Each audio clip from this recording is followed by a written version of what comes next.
தொடர்ந்து டாஸ்மாக் விவகாரம் தொடர்பாக அமைச்சர் விக்னேஷ் நிறைய கிளாரிட்டி கொடுத்திருக்காரு. டாஸ்மாக் வந்து தனியார் மயமாக போகுது, பிரைவேடைஸ் ஆகி பார்ஸ் எல்லாம் அப்படி வரப்போகுதுன்னு சொல்லிட்டு நிறைய செய்திகள் சமூக ஊடகங்கள்ல வந்துட்டு இருந்தது சலீம். ஸோ அதுக்கு வந்து ஒரு விளக்கம் கொடுத்திருக்காரு. தனியார் மயமாக்கும் நோக்கம் இல்லை அப்படின்னு சொல்லியிருக்காரு அமைச்சர் விக்னேஷ். அதே நேரத்தில் போதைப் பொருள் இல்லாத தமிழ்நாட்டை உருவாக்குறது தான் எங்கள் லட்சியம் அப்படின்றதையும் பதிவு பண்ணியிருக்காரு. அவர் பேசின காட்சிகளையும் பார்த்துடலாமா?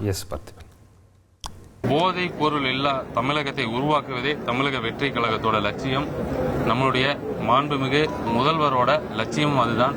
என்னை கூப்பிட்டு அவர் பேசும்போதெல்லாம் நீங்க எந்த வகையில் எல்லாம் இந்த போதைப் பொருட்களை ஒழிக்க முடியுமோ அதுக்கான முயற்சிகளை தொடர்ந்து எடுத்துட்டே இருக்குன்னு சொல்லியிருக்காங்க.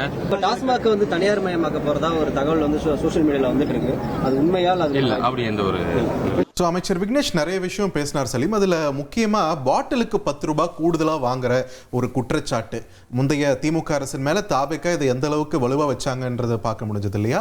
இப்போ இது சம்பந்தமா இந்த அரசுலயும் தொடருதா அப்படின்னு சில பேர் விமர்சனம் வச்சிருந்தாங்க. அது சம்பந்தமாவும் ஒரு கிளாரிட்டி கொடுத்திருக்காரு அமைச்சர் விக்னேஷ்.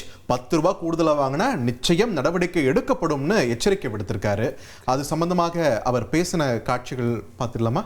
ஊழல் செய்தவர்கள் மீது நடவடிக்கை எடுக்கப்படும். அது மட்டும் இல்லாம டாஸ்மாக் துறையில ஆண்டுக்கு 3600 கோடி ரூபாய் வரைக்கும் ஊழல் நடந்திருக்கு அப்படின்னு பல்வேறு பகிரங்க குற்றச்சாட்டுகளை முன்வச்ச அமைச்சர் விக்னேஷ் இது சம்பந்தமா நடவடிக்கை எடுக்கப்படும் சொல்லியிருக்காரு.